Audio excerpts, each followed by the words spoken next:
नाचे अम्रपाली। जी हाँ, नाचे अम्रपाली जौन गाना के नाम यानी गाना का टाइटल बा, ऐसे कुछ हमारा अजीब लागल कि नाचे अम्रपाली। वही अम्रपाली के बात हो रहा है जी, नाचे अम्रपाली। यानी कि ई गाना आ रहल बा रौरा लोग के बीच में। ई गाना यानी कि के लेके आवता, अगर फुल वीडियो वॉच करम तभी लोग मालूम चली कि नाचे अम्रपाली। हाँ, अम्रपाली तो सब कुछ जानता है, वीडियो में नाचेली यानी डांस अपना नृत्य कला का मतलब दिखाती है, अपना मतलब कला प्रदर्शनी करती हैं। लेकिन नाचे अम्रपाली ये आशीष यादव जी, आशीष यादव के नाम तो वो लोग जानते हो कब जा, मगही के यानी कि सुपर स्टार, मगही के गायक सुपर स्टार, यानी कि बहुत ही प्यारा प्यारा गीत लेकर आते हैं, जिस एक उसमें ये भी गाना ऐड हो जाता है कि नाचे अम्रपाली।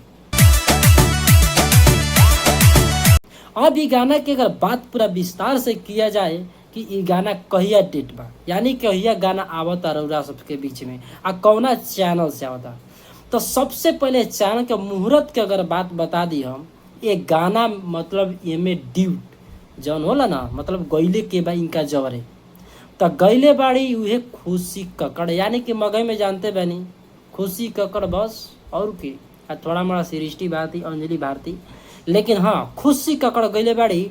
और एक गाना के अगर लिखले के बा वो भी सुनल जरूरी बा, मतलब कि मगही को भी कुछ उनका भी बहुत सारा गाना बजा जिनका नाम है चिंटू राजा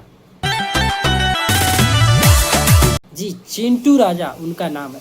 ये गाना एक अलग स्तर पर, हमको इस वीडियो का टीजर देख के हमको ऐसा एहसास हुआ कि सच में इस वीडियो में कुछ अब की बार आशीष जी अलग की है, क्योंकि काफ़ी दिन से वीडियो में देखा था कुछ हमको मजा उतना नहीं, लेकिन ये वीडियो में सच बता रहे हैं, रियल बता रहे हैं, मतलब अपने भावना बता रहे हैं कि सच में ये वीडियो देख हमको, टीजर देख हमको अच्छा लगा कि भाई सच में इसमें कुछ अलग काम किए, इस टीजर इसका अच्छा लगा।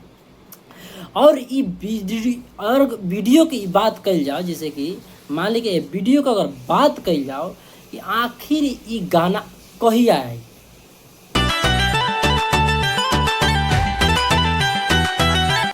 ये गाना कहिया आई, तो ज़्यादा समय नहीं खेलेगा, पूरा वीडियो शांति, जब इतना वीडियो देख लेनी तो एक प्यारा सा कमेंट पहले मार दीजिए आशीष यादव भैया के नाम से, ठीक बा।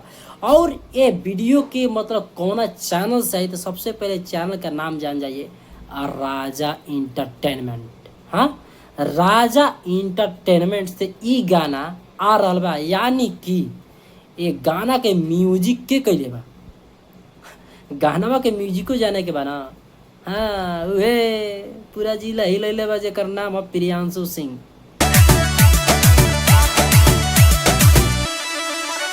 पावर स्टार पवन सिंह के भतीजा प्रियांशु सिंह एकर म्यूजिक कैले बाड़े। अब ई गाना रउरा सबके बीच में बहुत जल्द, यानी कि काल 6:30 बजे ई गाना रउरा सबके बीच में आ रहा बा।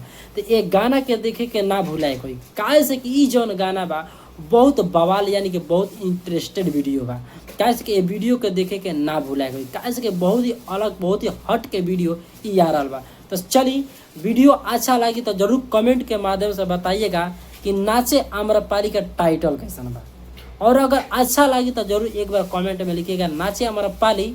देखते हैं कि आशीष यादव को सच में आप लोग प्यार करते हैं या नहीं करते हैं, अगर करते हैं तो जरूर लिखिएगा नाचे अम्रपाली, और चैनल को सब्सक्राइब कीजिएगा, तभी हम इस चैनल के माध्यम से आपको अपडेट देते रहेंगे जैसे आप देख कर आए हैं। तो चलिए नेक्स्ट वीडियो में मिलते हैं।